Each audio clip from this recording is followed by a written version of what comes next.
Assalamualaikum warahmatullahi wabarakatuh. Rahayu, rahayu, rahayu. Salam persatuan Indonesia.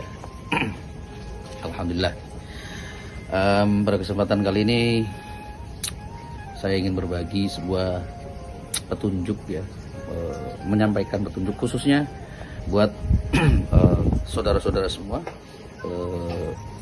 keluarga besar dari Padepokan Lokajaya, dan secara umum untuk kita semua, umat-umat akhir zaman yang insya Allah merindukan kehadiran Al-Muntazar atau Imam Mahdi. Ya, saya berdoa dulu semoga kita semua senantiasa dalam limpahan rahmat dan ampunan serta perlindungan dari Allah Subhanahu wa taala tentunya ya, agar kita dijaga keyakinan kita, agar kita dijaga keteguhan keimanan kita sampai dengan maut menjemput kita. Nah, terkhusus untuk dalam waktu dekat ini kita akan bagi umat Islam yang menjalankan puasa, insya Allah kita berdoa sama-sama semoga kita diperkenankan, diizinkan dan diridhoi oleh Allah untuk bisa sampai dengan bulan Ramadan hingga selesai. Bismillahirrahmanirrahim. Sahabat spiritualis Nusantara dan non spiritualis semuanya ya. Jadi pesan kali ini saya harus mulai sekarang saya harus tunjukkan, bukan hanya untuk saya tunjukkan, tidak hanya untuk saudara-saudara di Padepokan Lokajaya, tetapi juga semua insan, semua umat manusia yang ada di akhir zaman ini terkait dengan bagaimana menyikapi ya, khususnya orang-orang yang merasa dirinya adalah sebagai sosok pinilih Imam Mahdi maupun Satrio Piningit. Mungkin bab inilah yang mungkin akan lebih menggetarkan orang-orang yang selama ini merasa sebagai sosok Imam Mahdi ya. Nah, ini saya bicara secara umum yang akan saya bahas. Pesan-pesan sebetulnya dari kemarin saya diperintahkan untuk menyampaikan, cuman saya belum bisa mendapatkan kosakata atau pembahasan yang baik ya untuk menyampaikannya, karena pada intinya tentang bab kewahyuan gitu, makanya saya sulit untuk menyampaikannya karena saya takut tergelincir dalam tata bahasanya, karena saya bukan ahli lip service ya. Saya bukan ahli dalam menyajikan sebuah berita atau menyampaikan sebuah pidato, sehingga saya khawatir saya tergelincir lidah saya. Nah, makanya setelah saya coba renungkan apa yang harus saya sampaikan, maka pada kesempatan malam hari ini insya Allah saya akan coba untuk membukanya ya, sambil santai sedulur. Mungkin buat sedulur yang mau ngopi, sambil ngopi dulu saya temani, silakan ya, kita ngopi. Subhanallah, mantap, luar biasa ya. Pada malam hari ini saya membuat podcast seperti biasa. Podcast ini gratis ya, tidak berbayar, karena memang dalam menyampaikan pesan itu kita tidak boleh ya untuk mencari uang semata-mata gitu ya, keduniaan. Makanya saya berikan gratis ya, untuk terkhusus untuk saya buatkan khusus untuk Mas Surya sebagai pemilik dari Padepokan Lokajaya ya, yang insya Allah Mas Surya sendiri juga salah satu orang yang dalam pandangan saya, dalam pandangan kolbu saya, Mas Surya adalah sosok orang yang diberikan amanah juga untuk menyampaikan. Sama sebetulnya dalam arti untuk menyampaikan berita-berita seperti ini.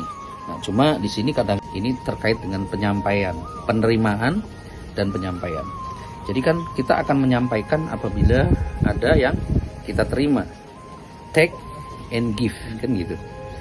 Istilahnya akan ada yang kita berikan ketika kita menerima kan gitu. Nah, istilahnya dalam analoginya itu seperti itu. Nah, maka ada sesuatu yang menurut saya ini akan membahayakan diri kita apabila kita ini salah mengartikan bab kewahyuan nih.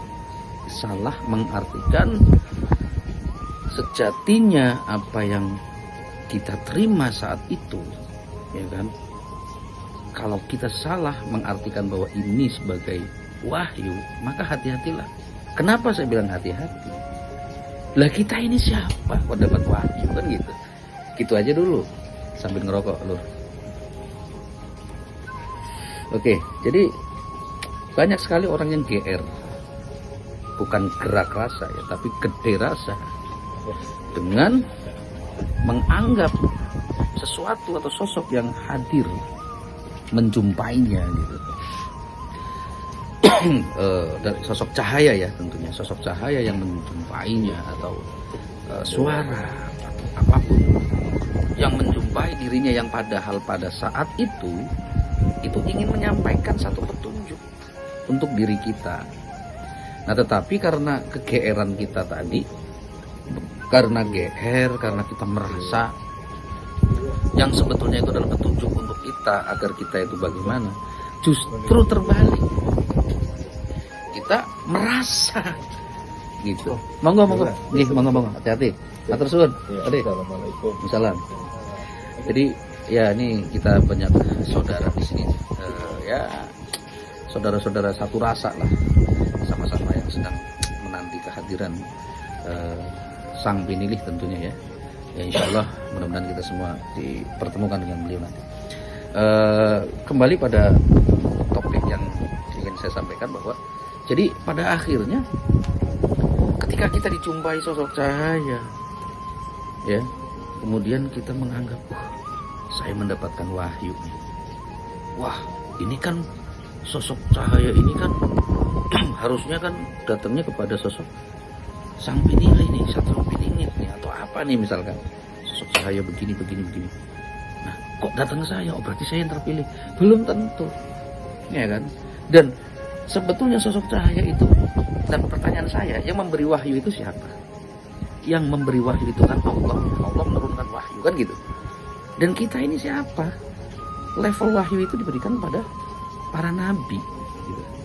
Artinya kalau kita menganggap itu wahyu, berarti cahaya itu Allah dong. Iya kan? Berarti orang-orang yang mengaku bahwa mendapatkan wahyu dengan melihat cahaya, berarti orang itu bisa melihat Allah dong. Kan bahaya. Nah sekarang kita kembali ke zaman Musa. Bagaimana Musa itu waktu itu sombong, ya kan? Dia dalam pencarian, mencari Tuhan gitu ya. Terus meminta untuk melihat Allah. Melihat Allah, terus kemudian Allah memberikan, baru menunjukkan tanda-tandanya saja, dari nurnya saja cahaya. Das sampai gunung apa itu? Bukit ya, di Bukit Tursina atau apa saya lupa. Itu meledak sampai akhirnya Musa itu pingsan. Musa pingsan. Sosok Musa yang terpilih jelas-jelas nabi saja diperlihatkan, baru diperlihatkan cahayanya Allah, itu sudah mental.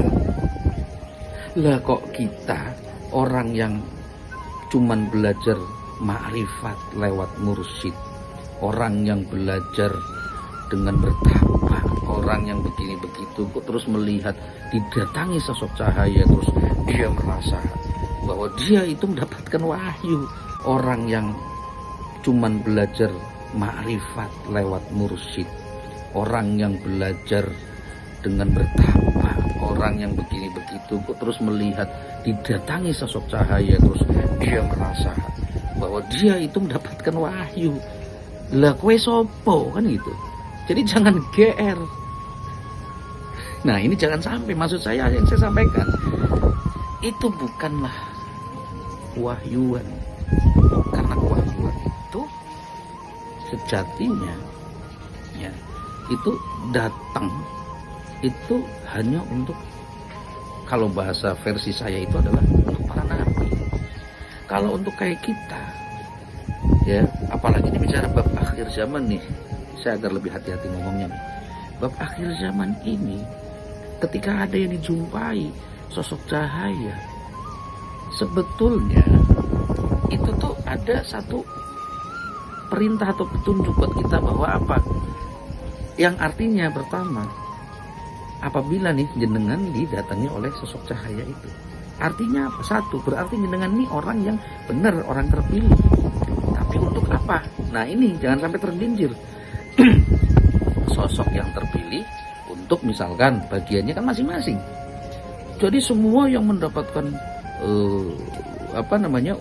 istilahnya itu didatangi sosok cahaya atau sosok fisiknya misalkan datang dalam keadaan mimpi atau sadar, itu jangan kemudian semuanya merasa dirinya adalah sebagai SP atau Imam Mahdi, ya, karena biasanya itu yang datangin justru Imam Mahdinya.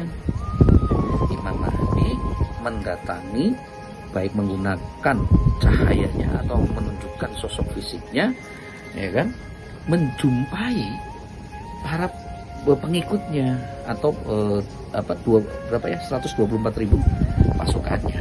Nah itu.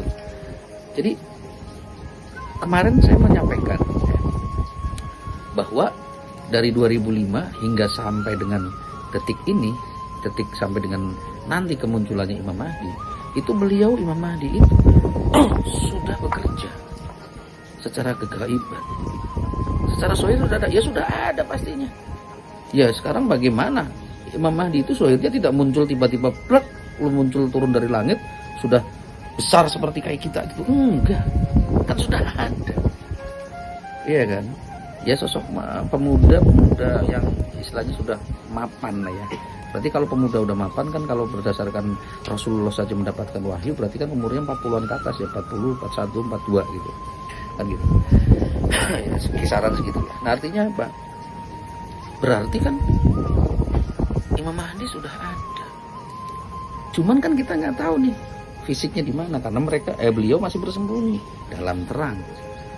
Tapi saya yakin sekali, karena yang saya dapatkan pada saat saya berkomunikasi secara ruh dengan beliau pada saat ruh saya diperjalankan, itu beliau pun menyampaikan bahwa ada beberapa wali-waliullah ya, atau orang-orang pilihan Allah ya, wali malamatiyah loh, enggak harus orang-orang yang pakai sorban, pakai ini, enggak.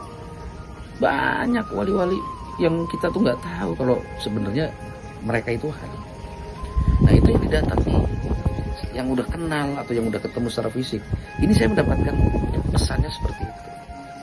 Beliau menyampaikan bahwa sesungguhnya ya beliau itu sudah ada gitu kan. Nah kembali bahwa dari 2005 itu secara roh itu sudah memanggil para aulia ini, para calon-calon wali ini.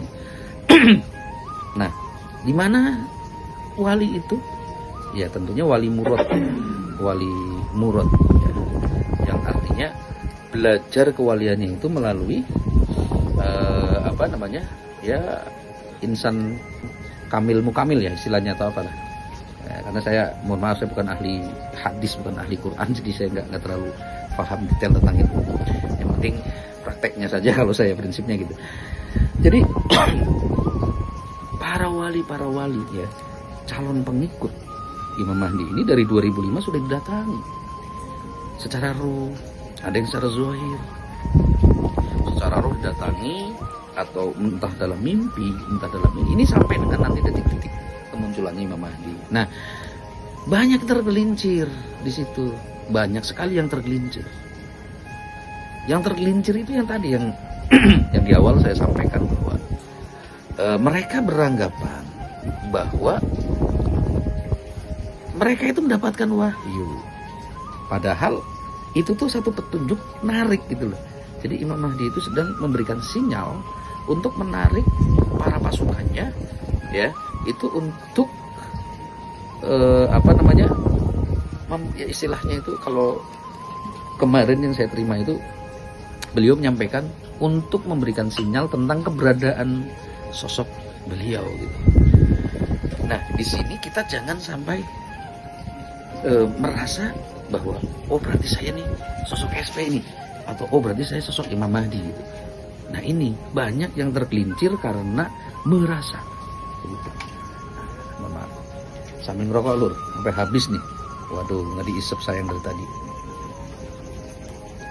Nah sahabat spiritual Nusantara, bahwa pengakuan-pengakuan seperti itu ya itu sudah tidaklah asing ya buat kita semua, karena memang sudah ditakdirkan bahwa yang mengaku Imam Mahdi itu nanti ya, Imam Mahdi itu akan muncul ketika sudah ada yang orang-orang yang mengaku dirinya sebagai Imam Mahdi itu lebih dari 40. Wah, kalau sekarang udah lebih dari 40. Kemarin saya iseng ngitung aja udah 23 apa 24 gitu loh. Ini yang ibaratnya itu yang ada komunikasi dengan saya. Ya, saya bukan berarti saya panitia penyeleksi Imam Mahdi ya, bukan ya. Tapi kan saya dikasih pengetahuan lah, dikasih pengetahuan. Ya saya nggak tahu lah, itu suka-suka Allah ya. Memilih saya atau memilih jenengan atau apa itu kan suka-suka Allah, dan siapa yang nyari kan gitu. Siapa yang nyari pengen seperti itu? Kalau saya pribadi sih saya nggak mencari-cari untuk pengen seperti itu, enggak gitu. Tapi ternyata saya dikasih begini. Ya, akhirnya apa? Saya dipertemukan dengan orang-orang yang mengaku dirinya Imam Mahdi. Itu sudah 23 loh. Nah, terakhir ada yang mengatakan, wah Imam Mahdinya ada di Pekanbaru gitu. Nah, ini konyol lagi gitu. Nah, jadi saya diberikan bekal ya oleh pada saat perjalanan ruhani saya itu, diberikan bekal tentang bagaimana cara mengetahui Imam Mahdi palsu. Ya mungkin di podcast sebelumnya saya udah bagikan ya ke Kang Surya, udah kayaknya udah diupload juga di channelnya. Nah itu, jadi saya akan, insya Allah saya paten, saya bisa mengetahui ini palsu, gitu, ini asli. Gitu. Karena asli cuma satu kan gitu. Ya, ini palsu, ini palsu, ini palsu. Nah, kalau yang asli, saya pasti mengenalnya karena apa? Udah sering berkomunikasi secara ruh, dan udah perlahan saya diperlihatkan sosok wajahnya baru sedikit. Nah nanti di end of the period ya, di waktu periode yang ditentukan, ketika saya ketemu saya nggak akan kaget. Saya istilahnya nggak akan mengingkarinya gitu, karena ya kembali lagi ya, ini bab akhir zaman, kita jangan sampai tergelincir. Dan saya tentunya dalam menyampaikan satu pesan, atau udah habis menyampaikan satu pesan, ambilin satu samsi dikupasin sekali. Dalam menyampaikan sesuatu itu setiap mumpuni ya, tentunya ya lebih tahu lah dari saya pastinya. Saya kan al-fakir, saya nggak punya pengetahuan apa-apalah, cuma bisa lagi belajar ngomongin aja, baru belajar ngomong gitu kan. Nah tentunya saya berdiskusi, terus menyampaikan apakah begini, apakah begini, coba dilihat di hadis, coba dilihat ini. Malah saya disemprot balik, lah bagaimana kamu mendapatkan petunjuk dari Nur Ahmad kan? Nur Ahmad itu kan ya Rasulullah Muhammad SAW itu sendiri kan. Nah kalau mempertanyakan, dicek coba di hadisnya, lah sumbernya sendiri yang menyampaikan, kok dicek di hadisnya kan gitu. Makanya saya berani, mau disumpah ya, mau disumpah apa kayak atau apa ya, ini keyakinan saya, ayo, tidak masalah ketika disumpah kebenaran untuk saya yang saya sampaikan selama ini, saya akan sumpah nggak masalah. Karena apa? Ya sekali lagi saya punya dasar, jadi saya tidak sembarangan untuk menyampaikan. Nah makanya ini untuk kembali untuk mengingatkan pada orang-orang yang merasa mendapatkan wahyu ya. Kita ambil contoh Nabi Musa saja. Musa yang udah jelas-jelas nabi saja, ketika menerima wahyu, diperlihatkan sosok cahayanya Allah ya, cahayanya Allah, baru cahaya, baru zat ya, baru sebagian kecil lah yang sampai meledak itu Bukit Tursina atau apa sih saya lupa ya, kalau nggak salah di Bukit Tursina ya, ketika Nabi Musa di Bukit Tursina itu saja pingsan. Lah kok jenengan kok masih cengenges gitu. Berarti lebih sakti dari Nabi Musa kan gitu. Artinya tidaklah seperti itu. Justru sayang sekali, padahal Anda yang tadinya mungkin akan menjadi wali-wali itu, karena nafsu diri yang ingin melebihi dari apa yang menjadi ketetapan Allah, akhirnya batal jadi wali sehingga tergelincir. Gitu. Jadi wali zaman sekarang ada. Kalau dulu ada, ya sekarang pasti ada. Kan gelarnya Imam Mahdi itu juga Khatmul Auliya, penutup para wali. Berarti apa? Ya masih ada wali. Gitu. Cuman kan masing-masing ada wali Autad, wali Abdal, ada wali Hamim, ada wali Am, ya kan? Ada wali apalagi itu Hawariyun yang paling tinggi itu Ashabul Mahdi, 7 sahabat Mahdi, Imam Mahdi yang mendampingi Imam Mahdi dalam arti menjadi sahabatnya lah. Nah, itu sebelum ketemu, sebelum dibaiat pun harusnya sudah ada 7 sahabat itu. Nah, salah satu dari 7 itu ya SP itu sendiri. Nah, makanya bersyukur tuh bagi sosok, ya bukan bersyukur lagi, emang udah ditentukan, ya bagaimana saya ngomong begini salah loh. Kok seolah-olah gimana gitu. Artinya sosok yang terpilih itu tentunya sudah berdekatan dengan Imam Mahdi. Lahir batin pasti, nggak mungkin enggak. Saya yakin nggak mungkin enggak, pasti sudah lahir batin ketemu gitu. Kalau saya masih ditunjukkan gambarannya aja. Tapi iya, gini, ada satu petunjuk gini. SP sudah bertemu dengan Imam Mahdi itu sudah bertemu ya. Cuman face-nya SP-nya ini belum terlihat. Jadi masih sosok ya cahaya lah, sama sosoknya sosok cahaya manusia, tapi ada cahaya gitu, nggak kelihatan mukanya. Kalau Imam Mahdi secara penciriannya pada saat selama ini saya berkomunikasi itu, saya ingat lah, sampai detik ini saya ingat. Kalau digambarkan seperti itu saya ingat, tapi saya nggak mau menggambarkan sosok ruhnya atau batinnya, karena saya khawatir nanti orang-orang akan berpikiran bahwa nanti Imam Mahdi itu sesuai dengan itu gambaran yang sudah bertemu ya. Cuman face-nya SP-nya ini belum terlihat, jadi masih sosok ya cahaya lah, sama sosoknya sosok cahaya manusia, tapi ada cahaya gitu, nggak kelihatan mukanya. Kalau Imam Mahdi secara penciriannya pada saat selama ini saya berkomunikasi itu, saya ingat lah, sampai detik ini saya ingat. Kalau digambarkan seperti itu saya ingat, tapi saya nggak mau menggambarkan sosok ruhnya atau batinnya, karena saya khawatir nanti orang-orang akan berpikiran bahwa nanti Imam Mahdi itu sesuai dengan itu gambaran yang ruhaninya itu. Karena nyatanya nanti Imam Mahdi itu bentuknya kayak kita, ya manusia biasa kayak gini gitu loh. Pakaiannya pakaian biasa kayak kita, manusia seperti pada umumnya gitu. Sebentar saudara. Oke, dari saya mungkin cukup sekian dulu, karena saya hanya akan menyampaikan bertahap ya, artinya sesuai dengan apa yang diperintahkan.